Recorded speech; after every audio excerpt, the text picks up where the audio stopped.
So here what we'll see how you can use a CRM for managing your customer requests, typically for small and medium enterprises. So let's see how this can be done. Okay. I'll show you something. We'll give a form to the customer who would be able to raise their own request. So let's say a customer raises his request, say abc@gmail.com. This is the email ID of the customer who is filling this in. Okay, organization name. So let's say he says HP Enterprises. Okay, and the contact name, the person's contact name is say Mr. Ali. Okay, you come down, you give the phone number. Okay, 0. Then now they want a renewal of license. They could want some service, they want an implementation, or they want some training. Let's select training this case, and they want to have a primary discussion first, and they want to have the meeting. Their preferred time is say 31st of August at 3 p.m. Okay, and you just select 3 p.m. So training on say Excel and Google Sheets. Okay, once that is done, you just click on submit.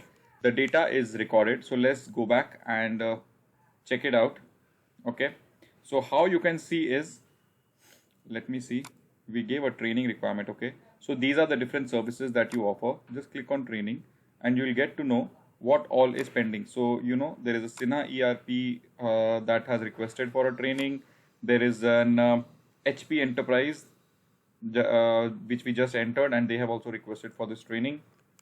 Okay, and they want a product, and they want a renewal of sales, etc. So now just come here. If you move towards the right, you would know that what is the current lead assignment that is pending. Let me explain what I mean. Now when I click organization name here, it shows that this is a request from the customer but is waiting for assignment to one of our employees who will take care of this lead. Okay, these are the ones that are assigned. Okay, if you just delete this, you will see all the lead assignments. So ideally we should see which stage this is in. We need to assign an employee. So I'll come here, I'll paste it here. Okay, and I'll search for the organization name. This is not needed. I'll just delete it. Okay, and I'll do a search. When I do a search, the relevant details, remember what all we had filled in there, is retrieved here, and here I will assign it to one of my employees. Let's say I assign it to this employee with his email ID. Okay, I'm not giving a name, I'm directly giving the email ID because this will serve two purposes. And the lead category is currently probably warm because I know this customer. Otherwise I can leave it blank also. Any remarks or anything if I want, I can type in. Okay, try to upsell Google Sheets training as well. Okay, as well. Once you do that, then just come down. Primary discussion meeting is what the customer has requested. This is the ticket ID which is automatically created. Impact, if it's low or high, so let it be low here. And so he has requested for 31st August 3 p.m. Now let's say you are not comfortable, so if you want you can also make it to 4 p.m. by writing 16. Okay, now at 4 p.m. on 31st August, our employee will be intimated that he has to meet this, and once it is assigned, it is expected that the employee will speak to them. Okay, their details, everything is also available. So once I fill this in, I click update. Okay, and before that I will just move this from pending state to assigned state. Okay, when I move it to assigned, then I will click on update. So this will move from pending to assigned. Let me show you. I come here and click on update.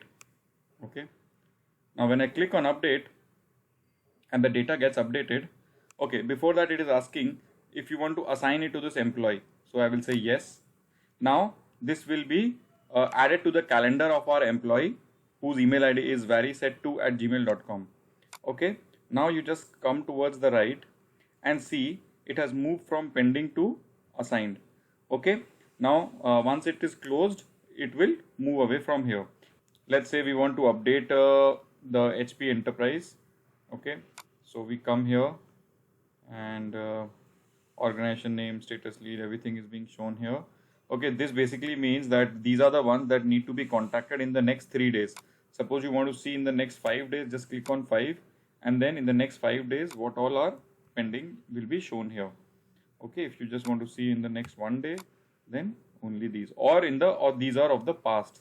So you can also see by selecting the date. Let's say next follow-up. When I click on next follow-up, okay, you know that when is the next follow-up. So these are all past dates, these are last month dates. That is why these are all shown here. Now let me come here and I will paste what I had copied. Okay, now this is the data. Let's imagine and assume that this has been resolved. So I click on resolve and I click on update. So when I click on update, after I click on update, this should move from 2 to 3.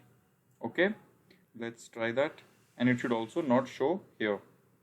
So I will come here and I will click on update.